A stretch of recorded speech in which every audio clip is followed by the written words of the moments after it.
Join us at Polēpolē, where Dorcas shows us a new perspective of what the African community is doing now.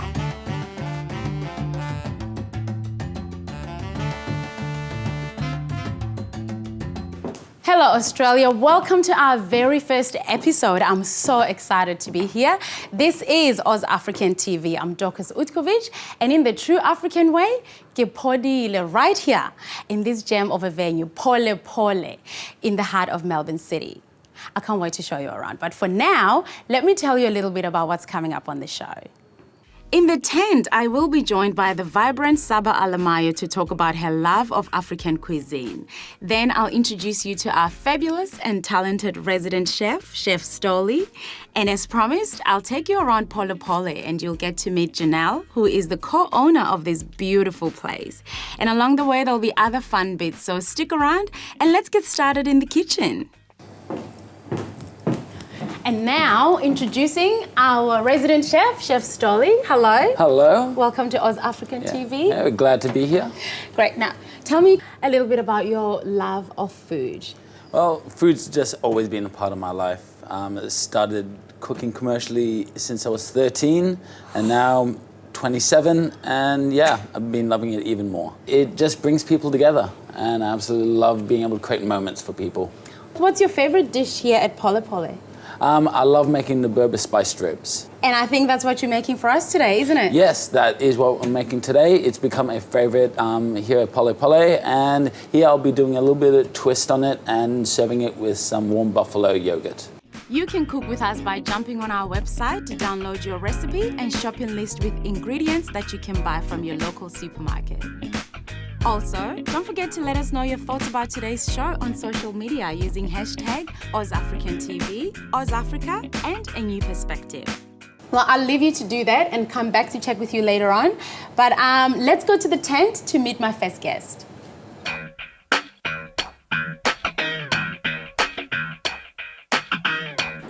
At 26, this young, ambitious woman has accomplished what most could only dream of at this age. Saba is the proud owner of Saba's Ethiopian restaurant in Footscray, and she joins me today to talk about her love of African cuisine. Welcome, Saba. Thank you. Thank you so much for coming. Now, I mean, you know, we all love African food, or food in general. Is hospitality, or, you know, owning your restaurant, is that something that you've always wanted to do? Not particularly something I always wanted to do. I used to run my own business doing consulting, but I wanted to do something where I could bring my family into it, and something where it'd be a little bit more closer aligned to who I am as a person. So what ended up happening was we slowly ended up doing catering, and from there it moved to a restaurant. And then it was really great because my mum could join me, my cousin could join me, and then it could work like that. So then we thought, this is fantastic. It's a fantastic fit. How is it working with family? Does that, you know, bring the communal into it all? It's great because you get to yell at each other, but they still have to love you. So it works. It works. It works. It works. So it works really well, actually. Having my mum in the kitchen means that you can have that absolute complete trust as well, because you know someone's completely looking out for everything that needs to happen. And then having your cousin in there as well, then he's also looking after my mum, making sure, I guess, that she's not helping her out. So there's a lot of caring that goes on, and we're not sort of stuffing each other around and things like that. Yeah. So for that reason, it makes it much more easier, and I get to spend, I have to say, much more time with my family than I used to. Yeah, I now see them 6 days a week, like for a protracted period of 10 hours. It's a bit too much. It's like but being it's okay. back at home. Yeah, it's the same. So that's great. Back at home. Now, can I ask you about, you know, if whenever people think about African food, or what I've seen around, they think of injera. Yes. Tell me what's special about injera. So injera is like the basis of Ethiopian food. So for us, it's equivalent. What rice is to the Chinese is what injera is to Ethiopians. That's your basis at which you'll eat every stew off. Yeah. So it's a fermented flatbread, and what we do, it takes us actually 72 hours to ferment that, and there's different processes at each of those days to do that process. And do you guys make it? So mostly in terms of Ethiopian household will buy the injera, so now it's widely available, but we make all of ours in-house. And the reason we do that is because we make ours using teff grain, which is the authentic way of making it, and a lot of the bakeries sell the ones that are made out of self-raising flour, I think brown rice flour and sorghum flour, which we don't use. Now tell me, something happened a couple of weeks ago. You got a key to a new place. Yes. I mean, you know, with your love of food, this is another level that you're moving up to. Yeah. Tell me about that whole thing. So we've just about to open a space that we're calling Afro Hub. Yeah. It's going to be incorporating a lot more than just Ethiopian culture. So we're just looking at Africa as a continent in terms of music. We want to bring a lot of Afro-Australian musicians to play in that space. Yeah. Then Afro-Australian designers that are out here as well that do some amazing designs that are African print inspired. Then we've got some photographers and artists that are going to do gallery shows in this space. And then we're going to have some food there as well. But this food is not going to draw on Ethiopia only. Yeah. We are going to start looking at experimenting a little bit more with the fufus of the world and wherever else needs to happen. Yeah, so a little bit more banana leaf work and things like that Ethiopian really cuisine doesn't experiment with. So that's where we're going with it. Awesome. Sounds really good. Yay. Thank you so much for joining me. And I wish you all the best. You do amazing work. And you know what? Keep bringing the African flavors to Melbourne. Thank you. It's awesome. And as Saba mentioned, if you want to know anything about their upcoming project, check them out online. We'll also put up a link on our website. And while you're there, feel free to drop us a line on Twitter, Facebook, and on Instagram.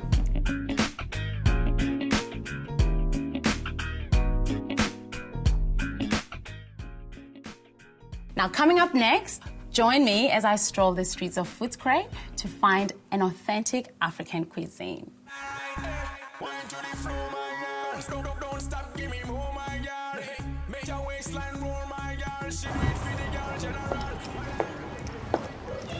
Nicholson Street in Footscray boasts a diverse multicultural shopping hub, which reflects successive waves of immigration in Melbourne. It began as a centre for the Greek, Italian, and East European migrants. And now it proudly hosts Vietnamese and, most importantly, African enterprises, including some amazing restaurants. And today I'll be joined by Himanshi from Foodie Trails, who's going to tell me more about their gourmet African food tour. So Himanshi, tell me a little bit about the Foodie Trails. What do you guys do there? So we started Foodie Trails about 4 years ago. It was basically to get people to understand a little bit about the culture and the food from different parts of the world. We offer Indian, Turkish and African food tours and a number of different cooking classes. It's all run by home cooks and people from the area. A lot of cultural breakdown happens around a table. And so what sorts of people come to these tours? Is it more the locals or is it people coming from overseas or? So our tours are actually designed for the locals. Yes, we do have people coming in from interstate.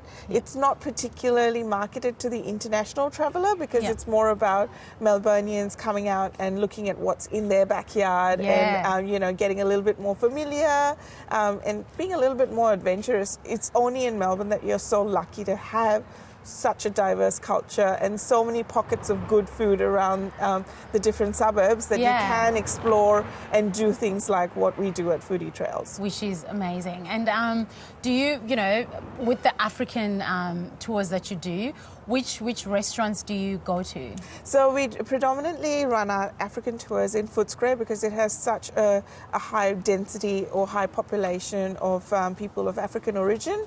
I think the last count was about 5,000. People forget that Africa is a continent, not a country, and there's so many different languages, so many different cultures involved in that. There's New World food and wine in South Africa, there's traditional tribes in the Horn of Africa, so you can't link it all together without understanding where it comes from. So on our African tour, we predominantly visit restaurants from the Horn of Africa. So we go to a Sudanese place, we go to an Ethiopian place, we go and look at how injera bread is made. It's such a fantastic time to be in Australia right now because you can actually, there are so many more African people, you can actually ask questions. And in your trails, people can come and they can learn all these sorts of wonderful things. And as you said, food is such a wonderful tool to bring people together.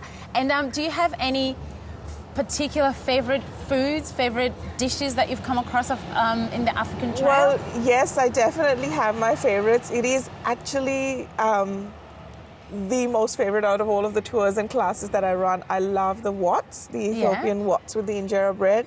And my husband is very particular that I'm not allowed to go home without takeaway on the day that I have an African tour. Yeah, he's waiting at home going, okay. Yeah, we my know the stuff's day that we coming. have an African tour, that's what we're eating for dinner. Yeah, that's it. And how often do you have the tours? So we run every tour once a month because they're quite specific, and you know the crowd that comes to it is quite specific as well. So we don't have huge numbers. We only do tours from 4 to 14 people. So it's a small, intimate group. You can ask a lot of questions on a neutral platform without offending anybody. And you know, people are curious, but they don't know where to ask the questions. Yeah, so that's true. This provides a really good platform to ask questions and not be shy about it. Thank you so much, Himanshi. And if you want to find out more about the gourmet African food tours and the foodie trails, be sure to jump on our website and we'll have all those details for you.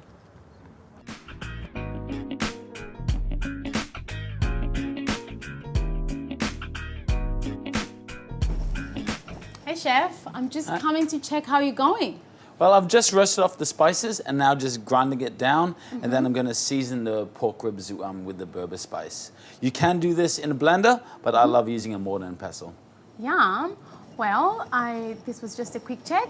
I'll let you finish it all off.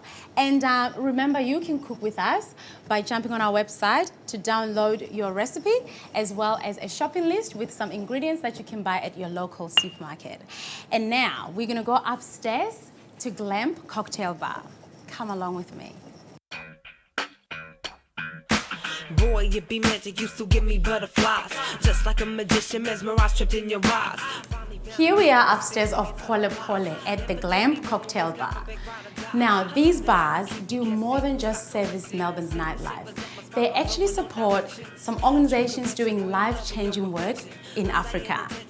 To tell me more about it, I am joined now by Jeanelle Mariani, who's going to tell me about this amazing place. How are you, Jeanelle? Good, thank you for coming. So, tell me, where did you guys draw your inspiration for this amazing place? Gosh, I think it started about 4 years ago. My husband Dean and I decided we were a little bit bored. We were both working jobs that, you know, were okay, and go home every night and sit on the lounge. So we decided we needed an adventure. Yeah. We both quit our jobs on the same day. We went travelling for 8 months and spent 4 of those in Africa. And I guess since I was this big, I've been obsessed with the place. Had never been, and I think that was the catalyst. That was part of the inspiration. We just fell in love with the people and the culture and wanted to share some of that with Melbourne. Yeah, and it's amazing, and I'm so pleased you did that.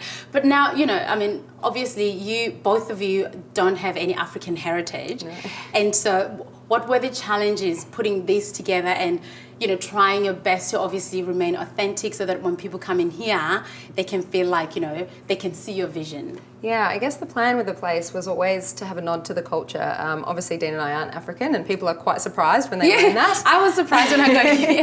Yes, what do you mean? You're not Kenyan. So I guess it was really just to celebrate the culture and not try and be something that we're not. You know? It's a challenge. I think at the start it was very difficult. We weren't sure how far we could embrace the culture, obviously not being from there. I know in the very early days we had some media interviews, and it was a sticky situation where they were like, are you trying to be an African place? You're not African. And we were like, no, we just want to celebrate the culture. And I think we just had to remain true to ourselves and create a space that we loved, something that we appreciate, but also not try and be something that we're not. And I think keeping it approachable was sort of our angle, you know.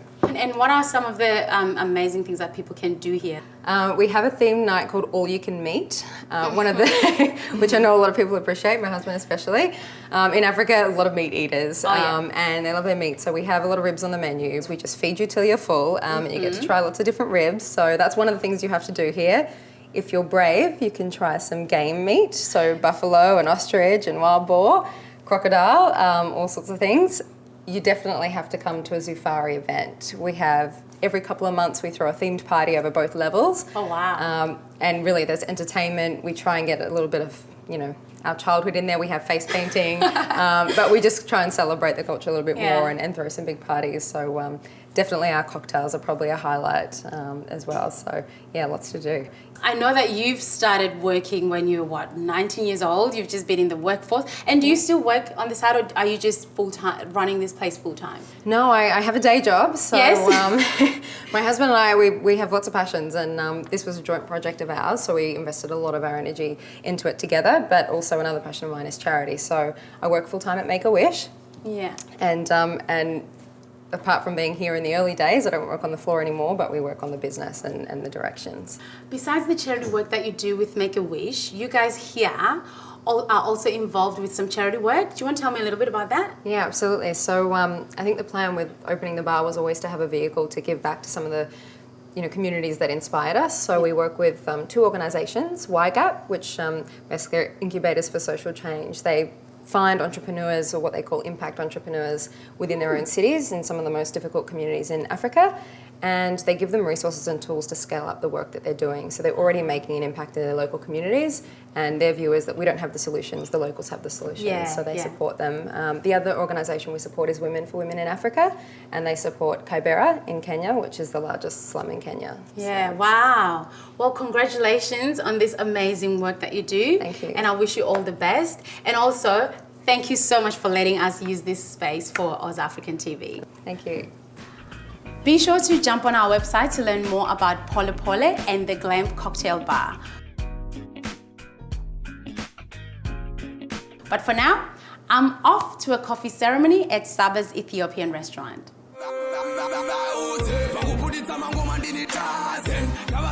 Ethiopia is among the top 10 coffee producers in the world. This makes up to 60% of the country's income from export. Gathering around a cup of coffee is nothing unusual, but for Ethiopians, this forms the basis of most of their social and cultural occasions. Today I'm attending a coffee ceremony at Saba's Ethiopian restaurant, so come along with me and let's go learn a thing or two about this wonderful occasion.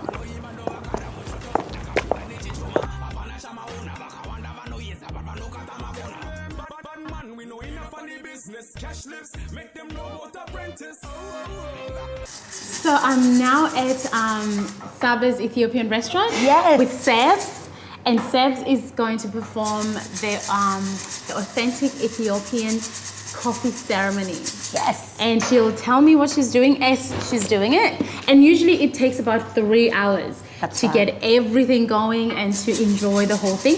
But because everyone is so busy these days, we're just going to do it for about an hour. Yeah. And so Sebs, take it away and tell me what you're doing as you go. All right. So at the moment, I'm just roasting the coffee beans. Want to get them nice and brown.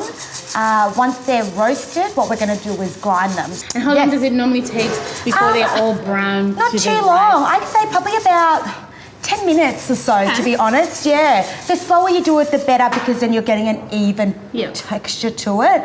But if you roast it too high too quickly, they burn automatically, and it's going to have a really bitter taste to it. Yeah. Don't want that. And we don't want that. We want beautiful coffee happening. So once this is done, we're going to grind it down, guys, and then we're going to put it in my little jug, which I'm going to have to go and get very, very soon. And then we're going to let it brew for at least 20 minutes before we can have it, and then let it settle down. To be invited to a coffee ceremony at somebody's house, it's more like to mark the friendship of what they have with you. And, don't expect to go to somebody's house and be invited to a coffee ceremony and to be there for an hour. You'll be there for at least 3 hours. Yeah. And it's in our tradition to have 3 of these, and these are called finjugs. So you're supposed to have 3 shots of these within our tradition. Yeah. Cool. And there's 3 courses to it? Yeah, that's right. So the first course is quite dark. Then the second course is lighter, and then the third is just a little bit more lighter, because you seep more water through it. And then once you brew it again, what happens is that the coffee's already being taken out from the first pour. Right. Yeah, so that's why it's such a slow process. But during this time, you really just connect with each other and you talk about what really matters, And I know back at home, like within the villages and stuff, when they make this, they talk about, what's politically happening within the villages as well, or what's happening within their communities. So that's why the process takes so much longer. It's more like a bonding session. That's really good. Oh my gosh, it's brown. Yes, so it's slowly getting there. And I can smell kind of the two marrying together. each other. Exactly. Beautiful. Exactly.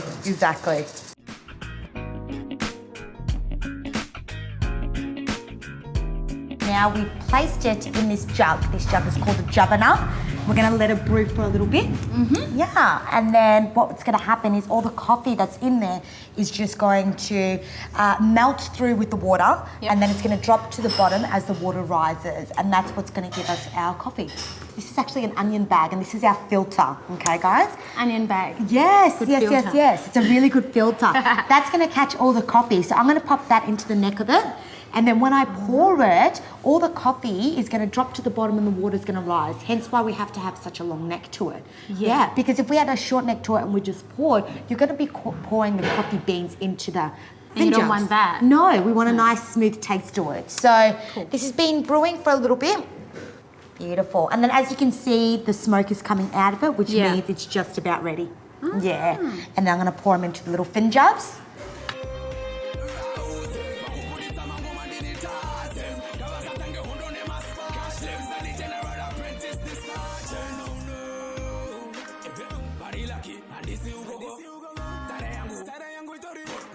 Well, I'm going to stay here a little bit longer with Sebs and enjoy my coffee.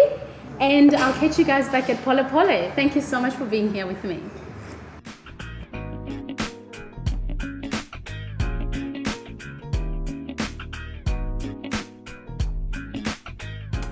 The Berbere Spiced Pork Ribs are all done, and we're ready to tuck in. And they look absolutely delicious. Thank you so much for watching our first episode. I can't wait to be back. And remember, if you want to find out about everything that happened on the show today, be sure to jump on our website. See you next time. Love and light.